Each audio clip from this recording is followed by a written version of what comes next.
genuine equality for Negroes. It's much easier to integrate a lunch counter than it is to guarantee an annual income, for instance, to get rid of poverty for Negroes and all poor people. It's much easier to integrate a bus than it is to make genuine integration a reality and quality education a reality in our schools.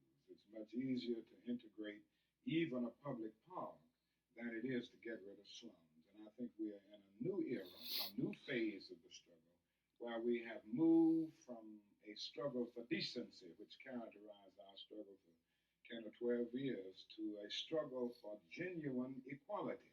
And this is where we're getting the resistance because there was never any intention to go this far. People were reacting to Bull Connor and to Jim Clark rather than acting in good faith for the realization of genuine equality. Do you think white people in this country, and I'm talking about non-segregationists, people devoid or thinking they're devoid of racism, do you have any idea of what they want the Negro to be in America? Well, it depends on the level that we are talking here, because I think you have to make a distinction between the people who are genuinely and absolutely committed in the white community on the question of racial equality. And I must confess that I think they're in a very small minority. I think the vast majority of white Americans will go but so far. It's a kind of installment plan for equality. And they are always looking for an excuse to go but so far. Why are they looking for the excuse? What is it about the Negro? I mean, every other group that came as an immigrant somehow, not easily, but somehow got around it. Is it just the fact that Negroes are black? That's a part of it. And that grows out of something else. You can't thingify anything without depersonalizing that something. If you use something as a means to an end, at that moment you make it a thing and you depersonalize it. The fact is that the Negro was a slave in this country for 244 years. That act, that was a willful thing that was done. The Negro was brought here in chains, treated in very inhuman fashion. And this led to the thingification of the Negro. So he was not looked upon as a person. He was not looked upon as a human being with the same status and worth as other human beings. And the other thing is that human beings cannot continue to do wrong without eventually rationalizing that wrong. So slavery was justified morally, biologically, theoretically, scientifically, everything else. And it seems to me that white America must see that no other ethnic group has been a slave on American soil. That is one thing that other immigrant groups haven't had to face. The other thing is that the color became a stigma. American society made the Negro's color a stigma, and that can never be overlooked. So I think these things are absolutely necessary. The other thing is that America freed the slaves in 1863 through the Emancipation Proclamation of Abraham Lincoln, but gave the slaves no land or nothing in reality, and as a matter of fact, to get started on. At the same time, America was giving away millions of acres of land in the West and the Midwest, which meant that there was a willingness to give the white peasants from Europe an economic base. And yet it refused to give its black peasants from Africa, who came here involuntarily in chains and had worked free for 244 years, any kind of economic base. And so emancipation for the Negro was really freedom to hunger. It was freedom to the winds and rains of heaven. It was freedom without food to eat or land to cultivate, and therefore it was freedom and famine at the same time.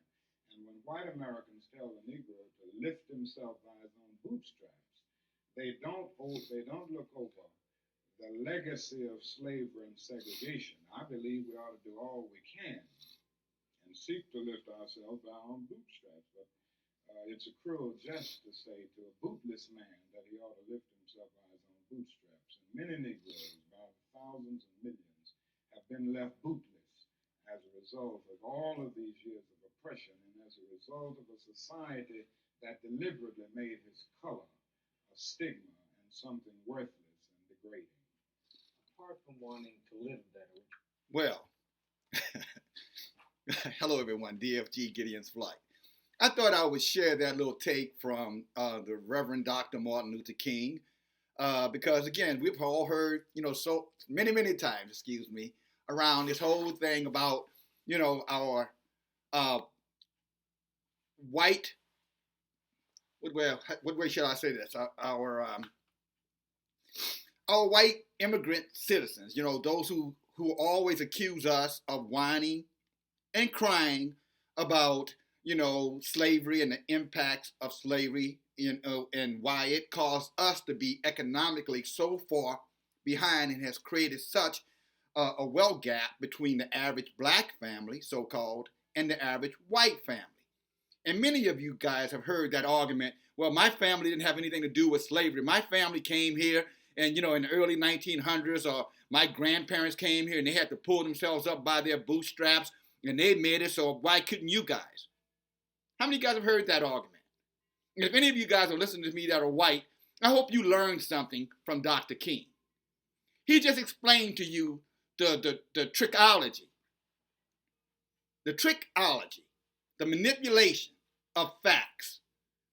Your grandparents or parents who came here as immigrants, they got freebies, many freebies that our ancestors never got, yet our ancestors were responsible for providing the foundation for those freebies that your ancestors received. And when I say, I'm not only talking about the Europeans, I'm also talking about Hispanics as well, at least those Hispanics who came from other countries later on.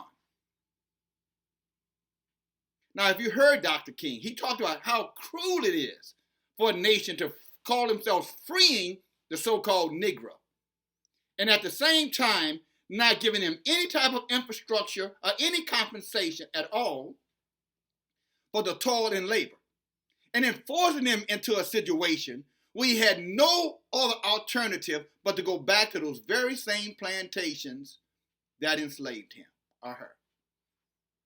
Cruel and vicious, but at the same time giving land grants and all other kind of socioeconomic programs to its white peasants from Europe. You heard him say it.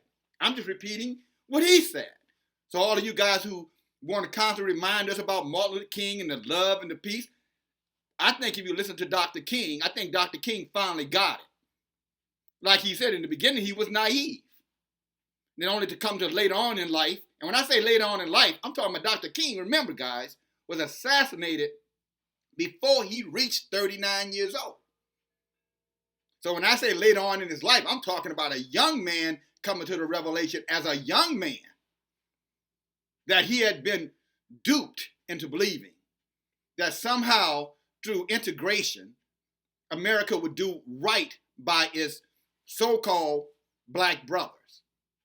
But obviously 2019, not only was Dr. King's revelation towards the end of his life correct, at this particular interview was approximately 11 months before his assassination.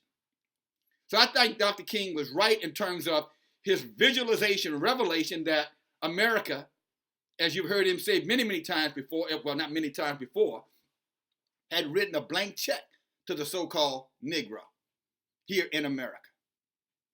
And to go from, the plantation to integration, only to be led into a burning building. It's a cruel gesture and a cruel act of wickedness on behalf of the white citizenry of America. So you hear us talk about reparations, and you wanna, I'm gonna use a nice word, poo-poo on us, okay? I could have said crap or dung or the S word, but I'm gonna spare you that this time. But the poo-poo on us, when we say, no, you guys have not paid what you owe. And then we have to hear this rhetoric, this falsehood that somehow immigrants from Ireland and immigrants from Italy and immigrants from France and Great Britain and other places around the world, Spain, Portugal, Poland, wherever your ancestors came from, that somehow that you guys just came here with nothing and took and made something out of nothing. Like caboose. Your magically white skin just created all of this wealth for you and your families. Or you and your ancestors. When the truth of it, that is not what happened. You were solicited to come here. Your ancestors were solicited to come here. Incentivized to come here. At the expense of our people, who will continually push farther and farther and farther to the back of the line. If the more you came, the less of us got opportunities. And now when we come to you and say it's time for reparations, you look at us and say, what reparations? What check? We don't owe you anything. We pulled ourselves up by our bootstraps. You do the same thing. Lie, lie, lie. Now, you didn't need to hear Martin Luther King to say that, but I wanted you to hear him say it. Since you're so caught up in your own self-pride and your own self-deception around what's due and what's owed to us. The people who provided the opportunity for your people, and now you have the opportunity to write it, and you refuse to do it. Not only do you refuse to do it, you have the audacity to insult us. You insult us.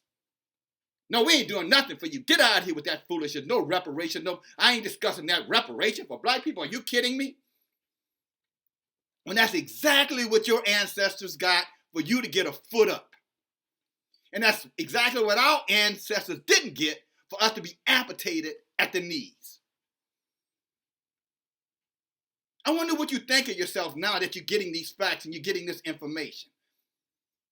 I wonder how many of you just turn your head and look the other way. Say, I don't care what the truth is. I'm going to live in this lie because this lie benefits my white privilege. I wonder how many of you do that. And here's the sad thing, and I'm going to end this video with this quick little note. Here's the really sad thing about it. Your ancestors refused to give us an opportunity. Deprived us of land, deprived us of economic opportunities, deprived us of, opportunity to get loan, housing, etc., a proper education, not a white education. You refused all that to us. So you know what we did? We built our own communities, our own schools, our own hospitals, our own businesses. And you know what you did? You used skullduggery on us. You got men like Martin Luther King, unfortunately, start talking about integration. Let's integrate. And that way things will be better. And that'll create equality. When all it created was another opportunity for you to manipulate, tear down our community, destroy our wealth, steal our wealth from us, to the point now where we have nothing because of your so-called integration. That's right. Because when we were in segregation, we were building these things. But you said, you convinced us that integration was the right thing for America. Only to exploit us and take advantage of us again.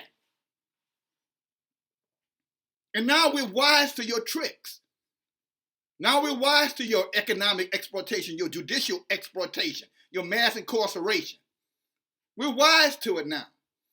And now you're asking us to come out again and support your executive government in terms of voting, especially as it relates to the presidency of the United States. And we tell you no reparations, no vote. You tell us, get out of here with that foolishness. Well, we're going to tell you right now, get out of here with that foolishness. Talking to us like that. If it were not for us, all you whites right now in this country, half of you would probably still be back in those old countries where you came from. But equally importantly, you would be as piss poor as you could possibly be. You hate us instead of thanking us. But that's okay. Well, it's not okay, but that day is done. Yahweh has promised us, but more than promised us, he's empowered us. Because we Hebrew Israelites, we're standing now, and we're not going back. And let me say it to you one more time, as clear as I can. You ready? No reparations, no vote. No reparations, no vote. No reparations, no vote.